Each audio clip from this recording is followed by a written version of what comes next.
ஆணையம் சொல்லுகிற அந்த அறிக்கையின் அடிப்படையில உரிய நடவடிக்கை எடுக்கப்படும். யாரு கைது செய்யப்படுவார், யாரு கைது செய்ய விடமாட்டார், நீங்கள் கேட்கிற எந்த இடத்தோடு கேட்கிறீங்களோ அதுக்கெல்லாம் நான் உட்படுவதற்கு தயாராக இல்லை. அதுக்குதான் உயர்நீதிமன்றத்தினுடைய ஓய்வு பெற்ற நீதிபதி தலைமையில ஆணையம் அமைக்கப்பட்டிருக்கு. அந்த ஆணையம் விசாரிச்சு முழுமையா சொல்றோம். அவரே 2-3 கேள்வி கேளுங்க. ஒரு கட்டுக்கணக்காக கூட்டம் வரும்போது கரெக்டா டயத்துக்கு வரணும். இந்த மாதிரி நிறைய விஷயங்கள் இருக்கு. ஏன்னா நம்ம காவல்துறை ஒரு தடவை பார்க்கும்போது கூட்டம் அதிகமா இருக்கு. அவங்க செய்யக்கூடிய காரியங்கள் அதெல்லாம் பார்க்கும்போது நம்ம ஒவ்வொருத்தரும் நம்மளை விட அதிகமான மனவேதனையே தம்பி விஜய் பெறுவாரு. அந்த கட்சியில் உள்ளவங்க வருவாங்க.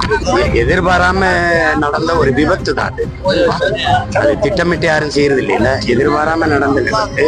இந்த சம்பவம் நடந்து உடனடியாக முதலமைச்சர் அவர்கள், மாவட்ட ஆட்சித்தலைவர் அவர்கள், மாவட்ட காவல்துறை உயர் அதிகாரிகளுக்கு எனக்கு உத்தரவிட்டு உடனடியாக மருத்துவமனைக்கு நேரில் சென்று கூடுதல் மருத்துவர்களை வரவழைத்து உடனடியாக அவர்களுக்கு தகுந்த சிகிச்சை அளிக்கப்படும் என்று முதலமைச்சர் அவர்கள் உத்தரவுகளை வழங்கினார்கள். மாண்புமிகு பள்ளிக்கல்வித்துறை அமைச்சர் அவர்கள், சுகாதாரத்துறை அமைச்சர் அவர்களையும் உடனடியாக நேரில் செல்வதற்கு உத்தரவிட்டு அவர்கள் வந்து கொண்டிருக்கிறார்கள். ஆனால் இந்த கூட்டத்தில் அறுதி பெரும்பான்மையாக இளைஞர்கள் இருக்கிறார்கள். பாதுகாப்பு பற்றிய எந்த விழிப்புணர்வும் இல்லாதவர்களாக இருக்கிறார்கள். ஆர்வ மிகுதியால் அவர்கள் நெருக்கி அடித்துக் கொண்டு விஜய் இருக்கிற இடத்தை நோக்கி நகர்கிறார்கள். ஆகவே இதுபோன்ற நிகழ்வுகளை ஒருங்கிணைக்கக்கூடிய தலைவர்கள் அவர்களின் பாதுகாப்பையும் கவனத்தில் கொண்டு அதற்கு ஏற்ப நேரம், இடம், உரையின் கால அளவு ஆகியவற்றை தீர்மானிக்க வேண்டும். பட் இது தவறான ஒரு முன்னுதாரணம். இனிமேல் இது மாதிரி நடக்கக்கூடாதுன்றதை மட்டும் சொல்றேன். பட் இது ரொம்ப எல்லாருக்கும் மனசு கஷ்டமா இருக்கு.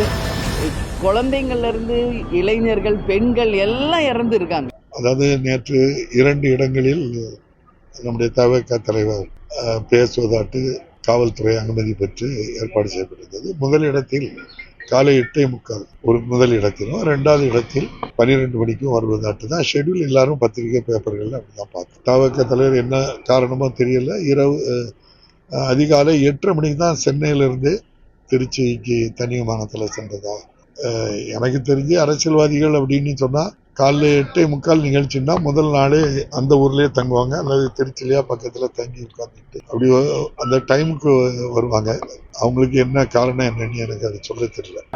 இந்த நேரத்தில் பாதிக்கப்பட்ட குடும்பங்களுக்கு நாம் அனைவரும் உறுதுணையாக இருக்க வேண்டும். 2வது, அங்கு என்ன நடந்திருக்கிறது என்பதை இன்னும் முழுமையாக நமக்கு தகவல்கள் வரும்பொழுது தான் இன்னும் நமக்கு முழுமையான தெரியும்.